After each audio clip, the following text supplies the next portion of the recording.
Bringing together county executive committee members from counties all over the country, the Devolution Conference congregated at the Kenya Institute of Curriculum Development under the theme Remaining Accountable. Kirinyaga County Governor Anne Waiguru said the counties are putting in place proper systems and structures to ensure they deliver while remaining accountable. As you have heard, we are here kickstarting the process of preparation towards the Devolution Conference, and you've heard again, we don't want just to have a talk shop where we just come and have a conversation. We want to ensure that we are exchanging ideas and best practices. We are learning from one another. We are discussing the challenges that we're facing and finding a solution. And I think we've come a long way, and we are getting there, getting even our CCs involved in the conversation, because most of the time they're the ones who actually implement. So in terms of being held accountable, this is actually how you hold us accountable. Because we will see us there, you will listen to what counties are saying they've done, you will be able to interrogate whether what I say we've done in Kirinyaga is what really we have done in Kirinyaga, and whether it has the impact that we are saying it has had. So as in terms of devolution and ensuring that we're holding ourselves and accountable, that is why we have the Devolution Conference for public participation and transparency as well.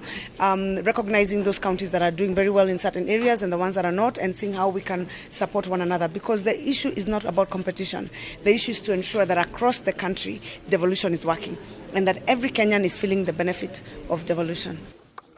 Governor Waiguru went ahead to state that it is high time counties began working together, calling for integration in trade for economic development. You've had the conversation even here. We want to encourage what we call ecological mapping, where you say, for example, in Kirinyaga, your strength is not, for example, producing potatoes. You're good in coffee, your climate is favorable to coffee and to rice and to tea in the various areas. And so we focus on that, see how to leverage that, and then work with the other counties that produce the things that we don't produce to buy from them, and they buy also from us. So we encourage inter-county trade. It's one of the things that we're challenging the CECs to work on.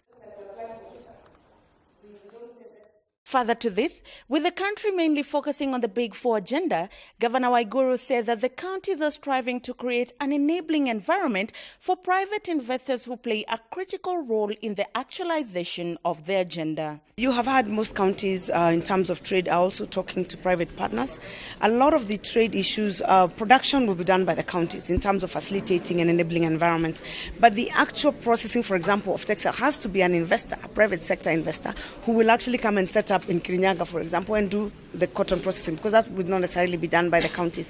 A county can kickstart it, but eventually it has to be run by the private sector. So we are working also to encourage investors, private sector, to participate in this conference. They will be there listening to which county has an enabling environment for what.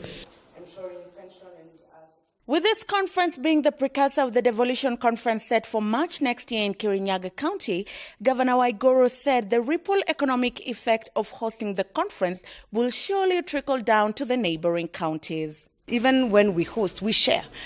So people will not just sleep in Kirinyaga. So Kirinyaga is very small. And it's 10 minutes to Muranga and a few minutes to Nyeri, a few seconds to Embu. We're very tiny. So we are an ideal place to host, but a lot of the accommodation and all will come from the neighboring counties, so that everybody in central Kenya feels like they have played a part. There cannot be development if those tasked with that mandate are not held accountable. As the conference unfolds, we do hope that the bottom-up approach taken by the counties will have a transformative effect on the governance of counties.